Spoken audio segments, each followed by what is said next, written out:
Que a graça e a paz do nosso Deus seja com todos nessa noite. Vamos fechar nossos olhos mais uma vez. Ó Deus, nós te agradecemos por estar na tua casa. Ó Deus, te agradecemos pela tua presença entre nós. Ó Pai, nós queremos te pedir que nesse momento tu possas falar a cada um que aqui está, Senhor. Que o teu Espírito Santo esteja abrindo nossas mentes, nossos corações para o entendimento da tua palavra, Pai. Que possamos sair daqui mais ricos espiritualmente, mais cheios do teu Santo Espírito. Que possamos sair daqui, Deus, conscientes de que a tua presença é de fundamental importância na nossa vida. Pedimos isso em nome de Jesus. Amém. Meus irmãos, minhas irmãs, eu costumo dizer que a vida, a nossa vida, ela é cheia de ciclos, de começos e de fins, de jornadas que se iniciam, jornadas que se concluem. E eu estava pensando a respeito dessas jornadas, desses ciclos da nossa vida.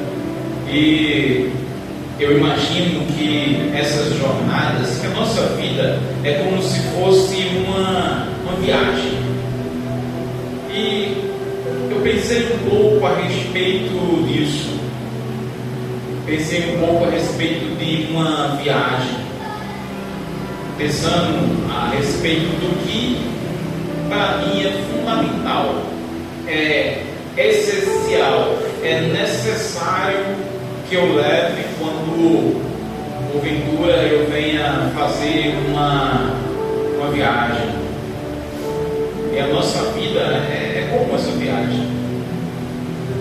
E o que é que nós, meus irmãos, costumamos pensar a respeito do que é importante na minha vida, do que é importante na minha jornada, do que é que eu considero como imprescindível, do que eu considero como fundamental para que eu possa levar, para que possa me acompanhar nas minhas jornadas, nos ciclos da minha vida.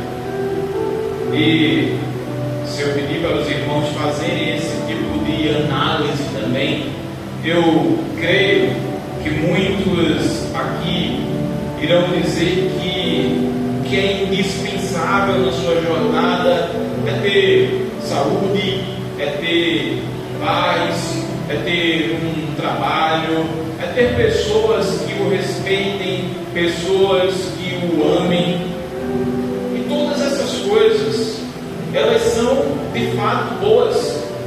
Todas essas coisas, elas são de fato lícitas e nós devemos buscar, nós devemos orar para que nós possamos ter essas coisas na nossa caminhada, na nossa jornada.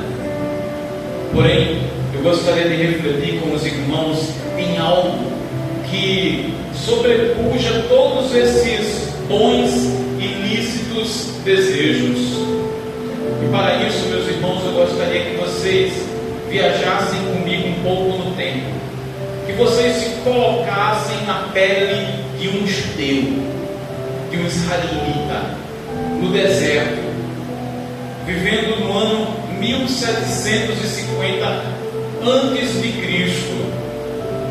É um momento, meus irmãos, chave para o povo de Deus. E eu gostaria de ler mais uma vez o texto de Êxodo 33, 15 a 16. O texto que diz o seguinte: então Moisés lhe disse, Moisés se dirigindo a Deus, falou o seguinte: se a tua presença não vai comigo, não nos faças sair desse lugar, pois como se há de saber que achamos graças aos teus olhos, eu e o teu povo?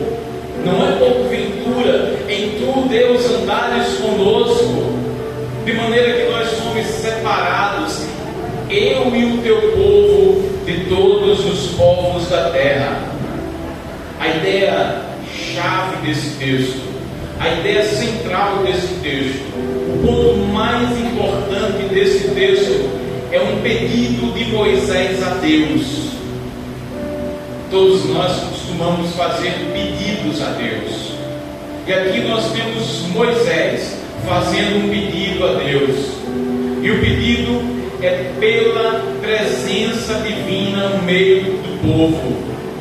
O texto narra uma conversa de Moisés com Deus, e para nós entendermos melhor essa conversa, nós precisamos adentrar um pouco no seu contexto.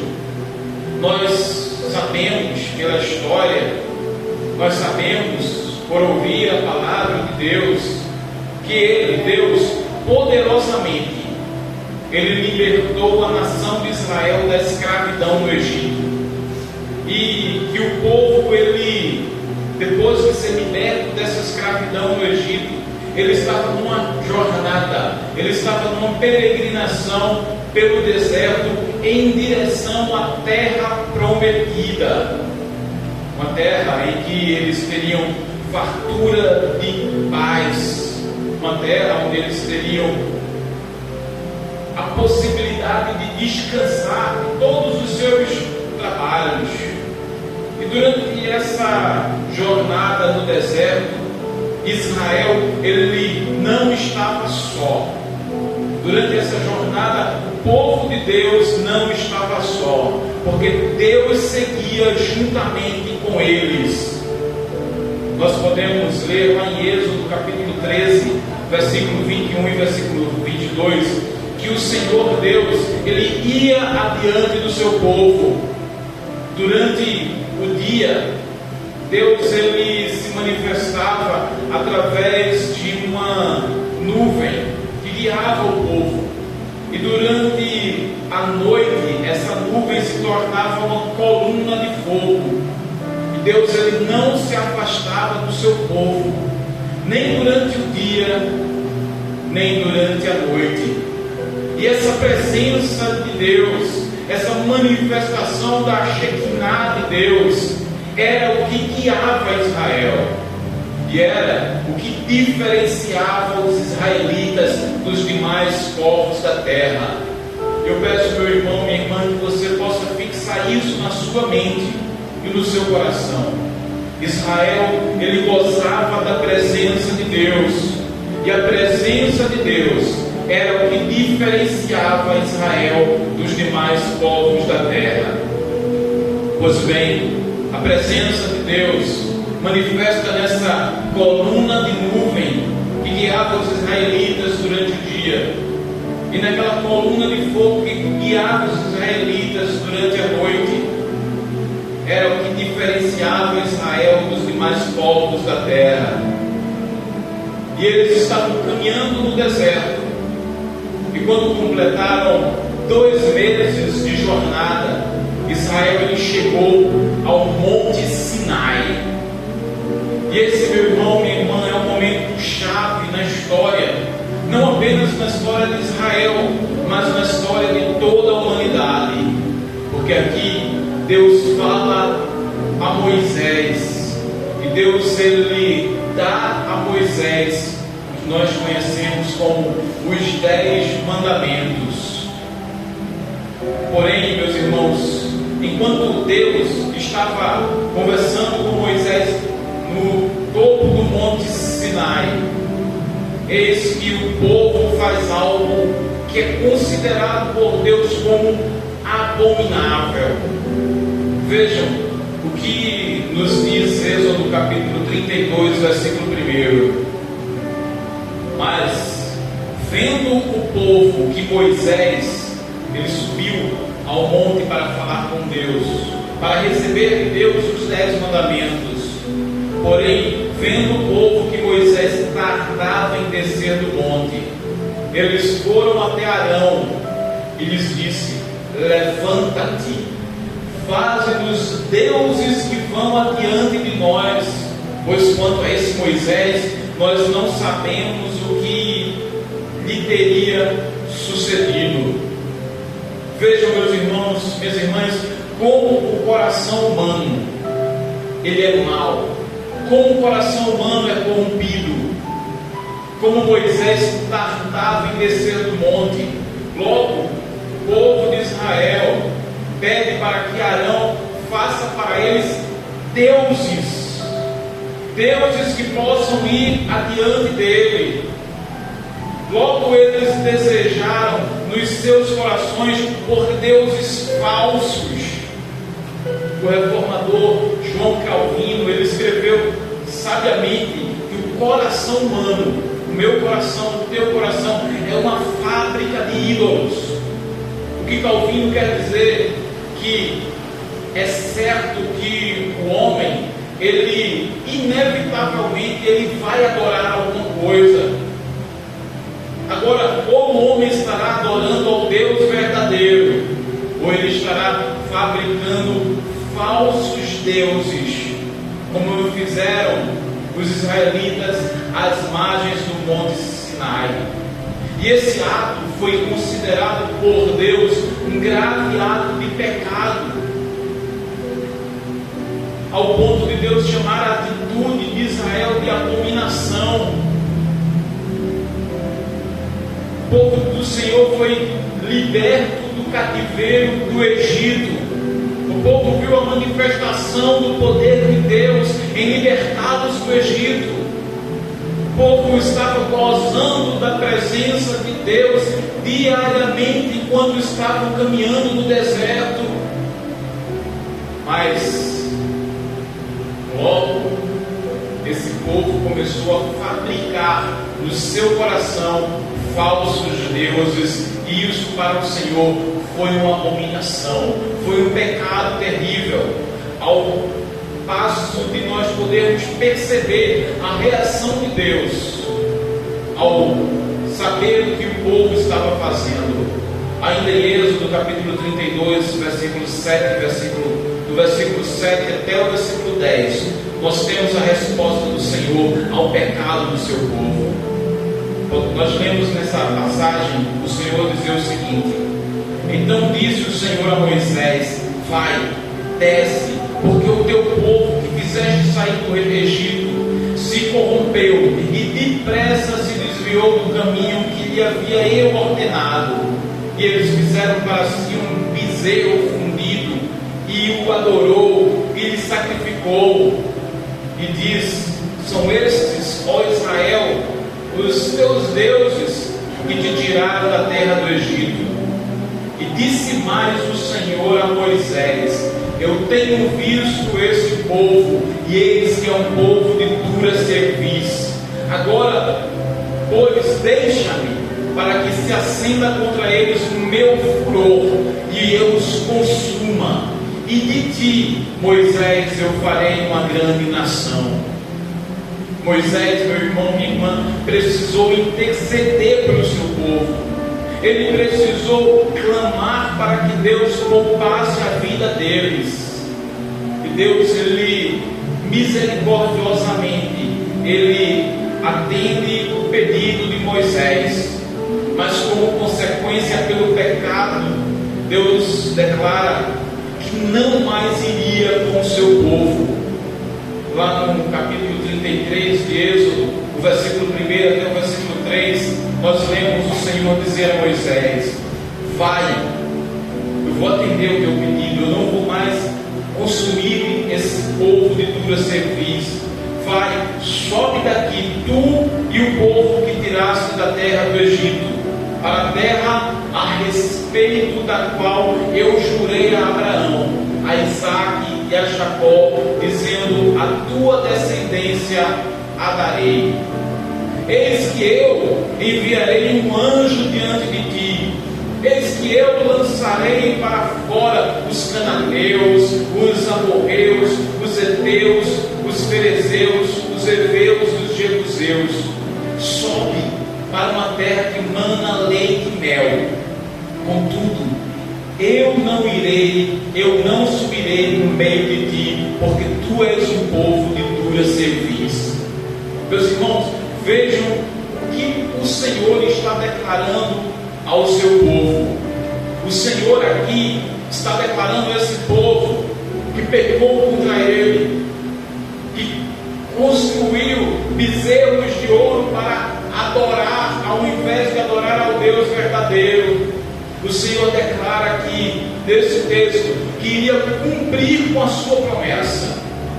Ele declara que enviaria um anjo à frente do seu povo, e que esse anjo lutaria e libertaria Israel. Deus declarou que Israel teria sucesso na sua jornada, mas Ele disse que Ele, o próprio Deus, não estaria com eles.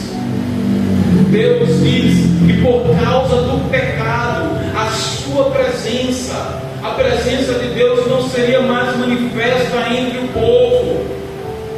Eu pedi para os irmãos guardarem na mente e coração de vocês um ponto-chave nesse texto, de que Israel gozava da presença de Deus, e a presença de Deus era que diferenciava Israel dos demais povos. Agora, o que percebemos aqui é que nós podemos perder a presença de Deus por causa da idolatria, por causa do nosso pecado. A presença de Deus pode deixar de ser percebida entre nós. Foi o que aconteceu entre os israelitas. Por causa da idolatria, por causa do pecado de Israel, eles não seriam mais separados, eles não seriam mais santos, eles agora seriam iguais aos demais povos da terra. E vejam, meus irmãos, vejam, minhas irmãs, que o povo de Deus, eles seriam agraciados com uma boa vida. Deus declara isso. Mas eles não teriam mais a presença de Deus, e agora eles tinham uma escolha a fazer.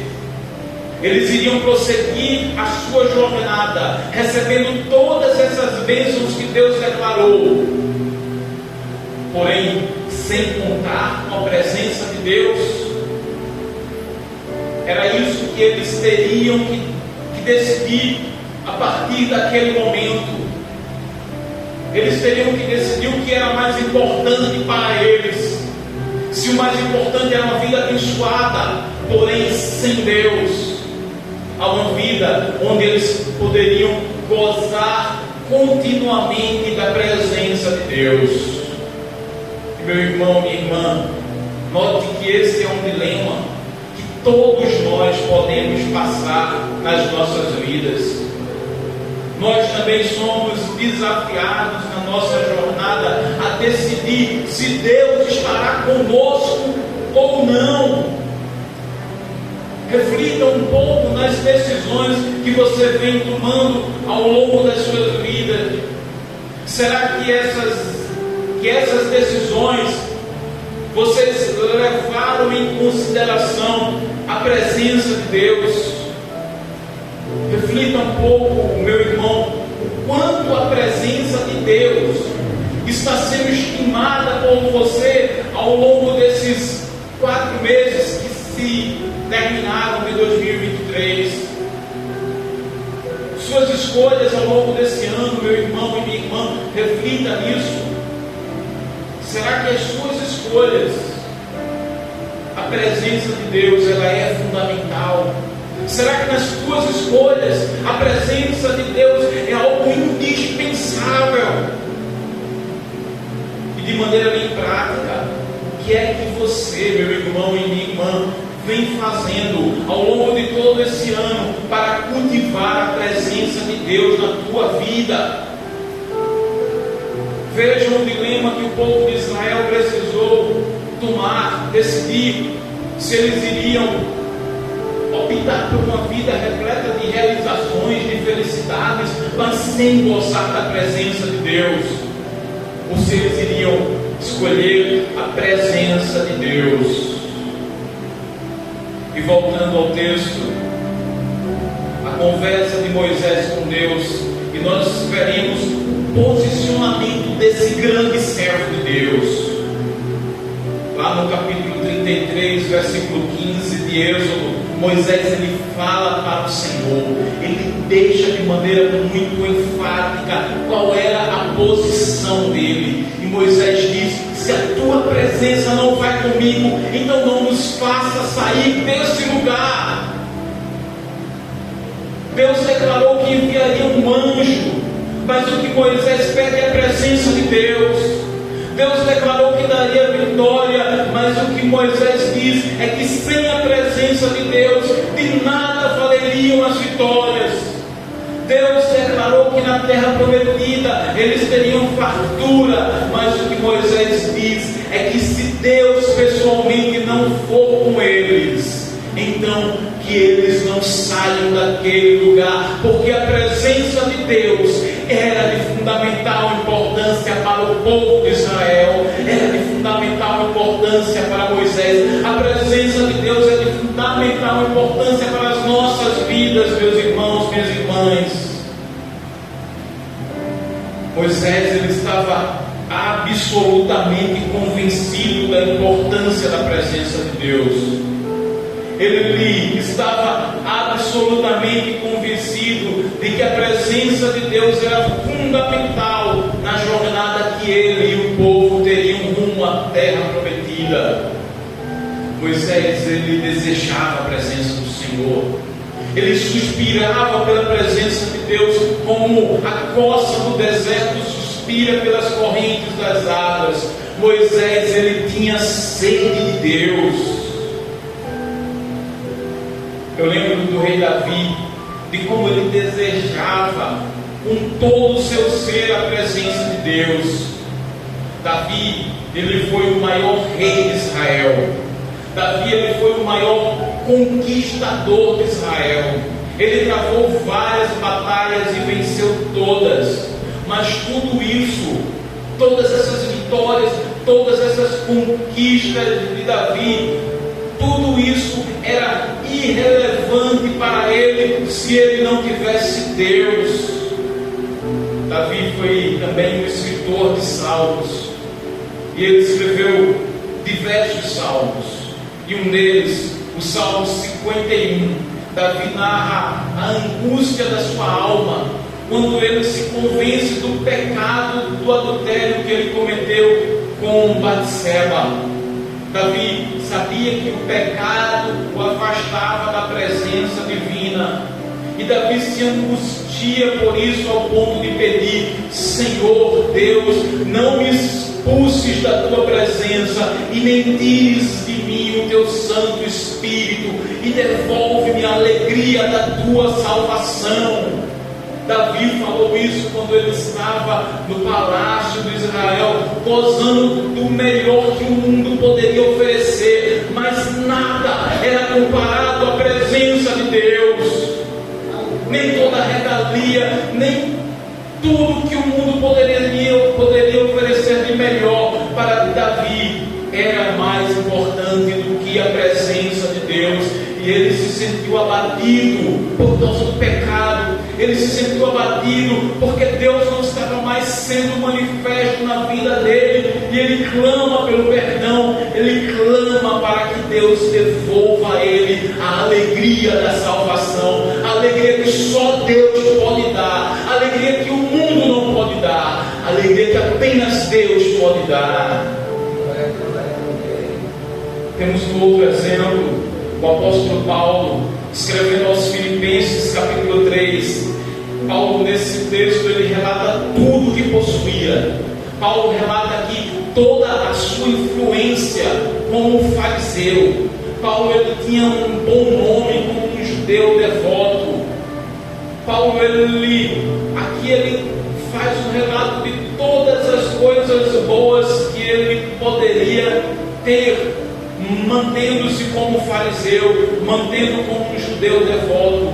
Mas após conhecer o Jesus, Paulo diz que tudo isso que ele considerava como lucro, passou a ser considerado como, ele fala, passou a ser considerado como esterco passou a ser considerado como um lixo, passou a ser considerado como de pouca importância comparado com a excelência da presença de Jesus Cristo.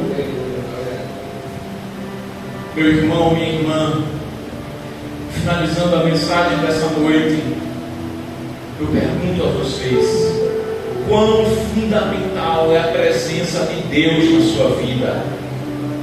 Quão fundamental é a presença de Deus no seu trabalho? Quão fundamental é a presença de Deus nos seus relacionamentos? Moisés, ele diz: se a tua presença, Senhor, não for conosco, não nos faças sair desse lugar. E ele justifica a sua escolha no versículo 16, dizendo: porque se não nos acompanhares, como os outros saberão que meu povo e eu contamos com o teu favor? Porque a tua presença em nosso meio que nos distingue, eu e o teu povo, de todos os outros povos da terra. Deus, ele chamou Israel dentre todos os povos da terra. Deus escolheu a nação de Israel e declarou que eles seriam para Deus um povo santo, um povo separado pelo Senhor. Israel, ele foi escolhido pelo Senhor para ser a nação santa. E o que Moisés fala para o Senhor é que não haveria condições do povo ser santo sem a presença de Deus no meio dele.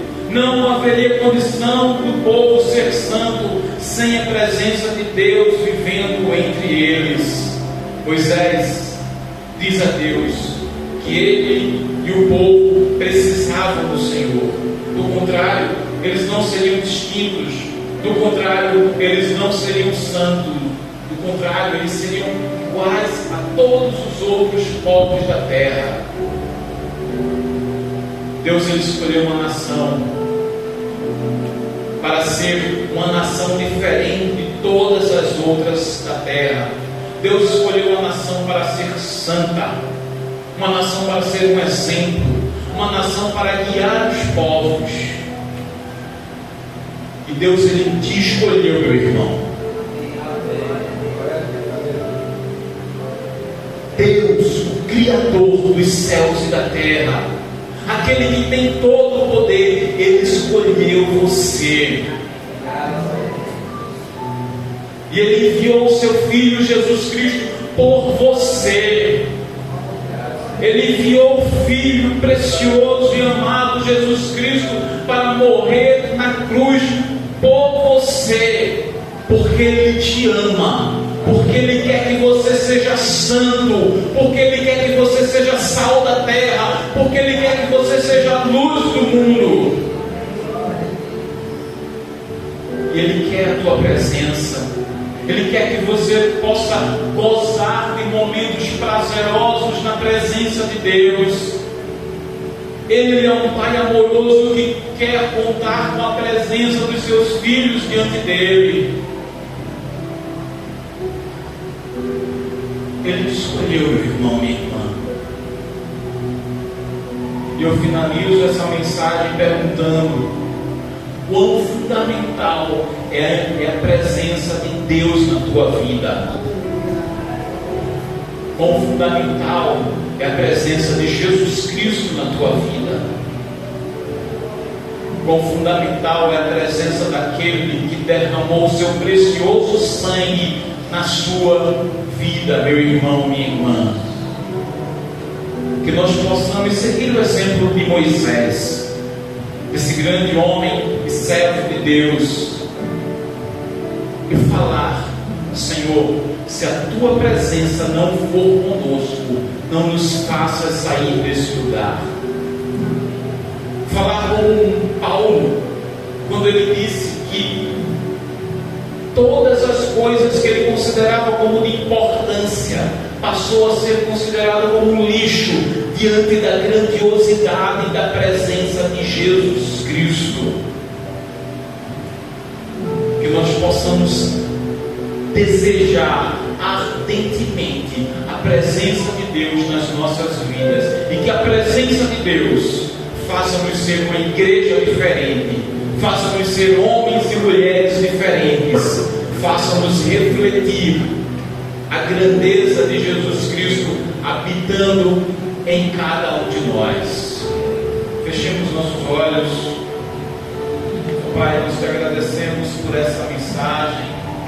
Ó Deus, nós te agradecemos pelo ensinamento que nós podemos tirar da história de Israel, Deus, daquele momento ímpar, daquele momento crucial, onde a nação de Deus poderia decidir se iria seguir a sua jornada, se iria seguir em direção à terra prometida, se iria gozar todos os bens da terra prometida, mas sem a tua presença. E Moisés sabiamente declarou que se a tua presença não fosse com eles, de nada valeria todas as vitórias, de nada valeria todas as bênçãos, de nada valeria todas as conquistas, se tu não estivesse com eles, Senhor.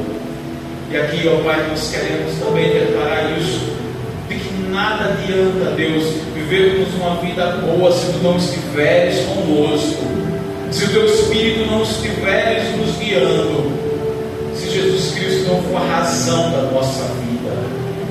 Ó Pai, nós te pedimos que o teu Espírito Santo, que habita em nós, cremos nisso, que o teu Espírito Santo possa fazer com que o nosso coração queime de desejo por ti a cada instante, a cada momento, Pai.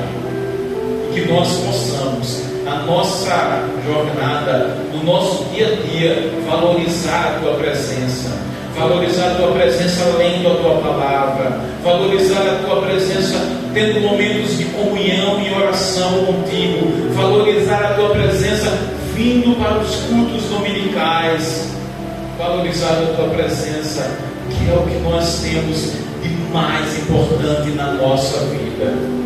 Pedimos isso, Deus, em nome de Jesus Cristo, nosso Senhor, nosso Salvador. Amém.